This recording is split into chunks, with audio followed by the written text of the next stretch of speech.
and and brands, but also to digitize kind of their processes, their ordering, their inventory management, etc. And so part of that is managing the distribution of those products from the in the supply chain.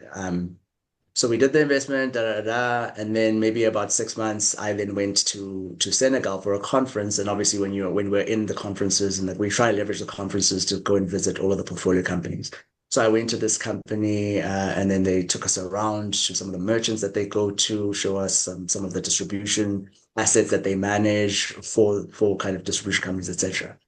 And in Dakar, or at least in the space in the places in Dakar where these guys operate, they don't have or we call them pavements. I think they call sidewalks in the Hmm. US. So the logistics of a delivery truck dropping off merchandise at a merchant is that they have to park maybe like 4 blocks away and then Hmm. manually deliver. And I remember saying, if I had actually seen this with my eyes, I might have added a little bit more risk factors to my investment committee paper. So like there's very unique things that you see in each country that you have to be cognizant of that might not be applicable. In South Africa, for example, M-Pesa, which has Wait, been sorry, Malcolm. just want to make sure quick. Did everybody like Wally and Lubna and Tammy introduce themselves? Yeah. Tammy did, Gunter did. I didn't get a chance to for Lubna and Wally. If you don't mind, I meant to mention that at the beginning. I like to make sure everybody has a seat at the table. Wally, do you want to, and or Lubna? Of course, just as I do that, you know, To get The the network's shot. cut off. Yeah, Yeah, Wally exactly. had Murphy, said that that is he was busy. stepping away. Oh, He was Yes, yeah, he stepping said he away. was stepping away. And maybe Lubna is also having connection Because problems. we did try and pull Hi, in Wally. hello, sorry. yeah. she's also on her way to Africa, by the way. Oh, Oh, nice. really? Wally, Yeah. oh, is it? Oh, really? Oh, nice. So coincidentally, Uh, Lub, Mm. hi, sorry, I couldn't find my I couldn't get to the mic on my phone. And I just jumped over. And I don't know who I am on my. I will be visiting Africa next month, Oh, Which on nice. good of the country? January. I'm starting in Kenya. Uh-huh. Started in Kenya, although um, it's my intention was then to go to Uganda, and then South Africa, possibly a stop in Rwanda. I've been working with a grassroots movement on my philanthropic side with for the last 8 years. So I have several small nonprofits and universities that I intend to visit, Hmm. sort of put a real face to all these years of working Yes. together. But I would love to. My background a lot is in systems and in ethics, so ethical AI and transdisciplinary collaborations, and I say breakthroughs happen when you integrate innovations across sectors. So it'll be a Hmm. pleasure to. I would love to also hear more about your investment theses, as we're proposing a risk mitigated investment path. Uh, uh, by investing in emerging markets and particularly in grassroots solutions that come from the most underserved and I said, highly impacted and highly represented communities. Hmm. Thank you. Thank you, Lubna. Very nice to meet. Thank Um, you. I left my I get details in the chat. Yeah. okay. Beautiful. I mean, just I'll go high level on our investment thesis. I'll also go maybe on my on your risk adjusted investments. I think. Oh, risk. You said risk mitigated. That's a tough one. Unless you're gonna be the mitigant as a kind of first loss capital, it's very tough to mitigate the risks on the African continent investments. More than anything, you're trying to manage them and then align the right type of capital to the right type of risk. But obviously that's what you want because you want the things to be sustainable and generate and at least return the capital to be able to reinvest. On our particular thesis, at least at Fund 1 and Fund 2 level, is what we said was a lot of there's quite a bit in the accelerator and incubator side of the value chain. So a lot of activities, what I mean. So there's guys who bootstrap, family and friends fund, and then graduate from accelerators. And then there's the next level of activity that they see, particularly from a capital flow perspective at scale, is at like Series A, Series B, so kind of later stage. So there's kind of a gap in the funding that's available for that pre-Series A, so call it seed, maybe even pre-seed. You've put your product in the market, you've got some traction and revenue, you're growing, but you're not getting the institutional check that's going to carry you in carry your momentum to that next fundamental stage. And so ours was to plug that gap, but more than anything was to um, um, make that gap visible, or rather make the opportunity set in that space more visible so that more capital providers can come on board. And I think we've been successful in that way just by virtue of the number of funds that have the number of funds that are targeting pre-series A stage is a lot more than kind of when the guys launched Africa in 2020. And so we call them cap table buddies internally. So there's a lot of more institutional guys that we sit with in cap tables.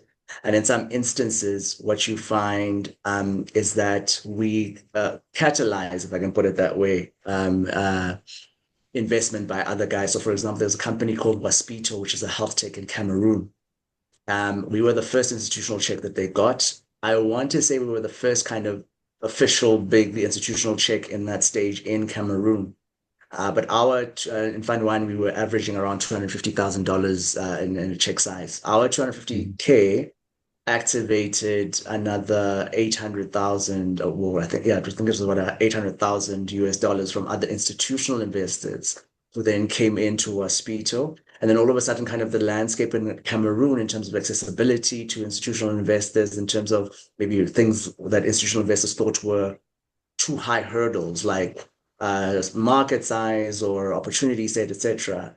They started to kind of melt away as we all get in and we investigate and we do our DDs and our research and figure out how to find risk-adjusted opportunities, I guess, in that way. So I think that's kind of been the key of our MO. And then what we try and do there is activate as many of the ecosystems to this space as possible. So what you'll find us doing is, in the same way that we'll activate other VCs to come onto the cap table by being kind of a lead investor, we'll activate co-investments from our LPs. So the one thing that we offer in our funds is we say to our limited partners, we're investing some of your money in our fund, but we offer you through our DD and our vetting the opportunity to invest directly into the company, but we don't charge any additional management fees on that side.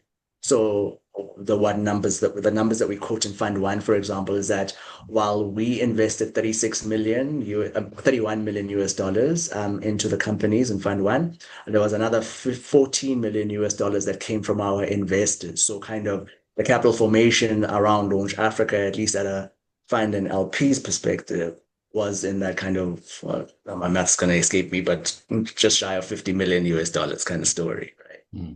So there's that activation. Then there's activation at service providers. So we have like this, basically we link everybody to whether it's accounting, like traditional services, accounting and systems, Google credits, Amazon credits. So we got partnerships with all of these kind of tech startup service providers where we can get guys lower rates. It means their costs of operations are a lot lower just because we've got the volume of companies. So again, because of that intentionality in building the volume, we're able to activate those things. And then like right now, we're having this conversation so we have conversations with multiple DFIs that are trying to develop programs for helping startups at different stages. And we're saying, look, we've got a population of startups whose problems we know because we've been dealing with them, particularly at a portfolio management level. And these are the types of programs that we could put in place to increase the success rate of these guys in getting to Series A and Series B. And a lot of it is kind of just relatively basic business fundamentals, but because these guys are building such sustainable or solid businesses, at least at a customer level, you're finding they're able to survive. But if you could just tweak one or two things in their reporting and their governance and their just business planning, that success progression is that much more higher probability, if I can put it that way. And obviously then the trajectory is also that much more higher. So yeah, so that's kind of the investment thesis with Launch Africa, very much an ecosystem kind of play. And obviously as an investment fund, we definitely want the returns. What is a typical ticket size you are speaking for a bridge to Series A or a Series A, Series B? Yeah, so we'll have the relative full gamut from post revenue to Series A, but kind of just before Series A. So maybe the last bit we'll go into is a bridge to Series A or something like that. The check size obviously depends then on where we're coming in there, but what we try and average, so the numbers for Fund 2 is that minimum will be around 250,000 US dollars, average will be around 500,000 US dollars, and then max will be maybe 750,000 US dollars, but we could also go up to about $1 million US dollars. Look, a lot of that is informed by also where the round sizes have moved. So in our first fund, the average fund size, the average check size was 250,000 US dollars, maxing out at 300,000 US dollars.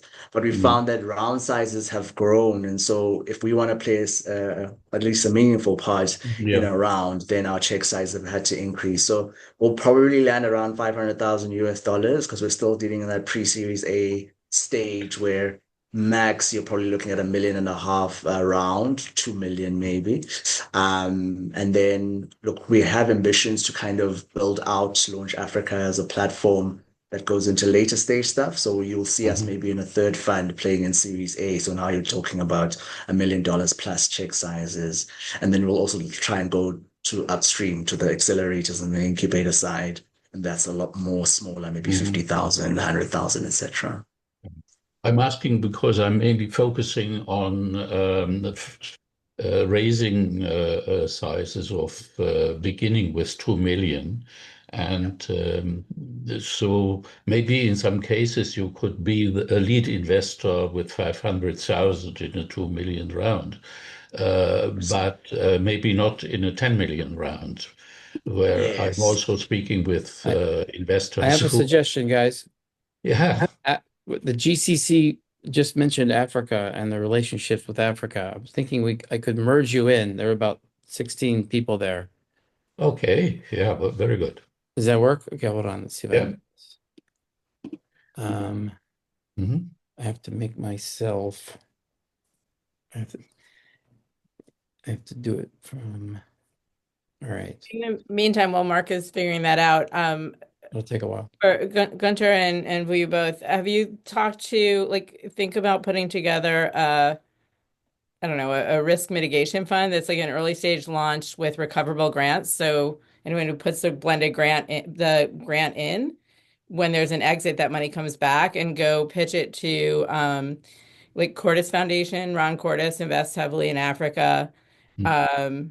Obviously, I'm Tony about to move you. Tammy, sorry. But you want to finish your thought? Yeah, no, all I was going to say is where they can go access some capital. Tony Alumelu, the Alumelu Foundation. Yes. Especially because you're in Nigeria. So I would go to him and see if he doesn't want to. And if you do it as recoverable, where he either gets equity or gets the money back as things exit, that should totally resonate. 100%. Tammy, I'm gonna hit you up. Yes. Are we gonna see you in Newport again, Tammy? Yes, as long as the fact that my family is qualified investors counts me as one. I won't fill out your form, but I family-wise definitely am, and they take my recommendations occasionally. All right, well, let's sync up. I'm gonna move over to GCC. Cool.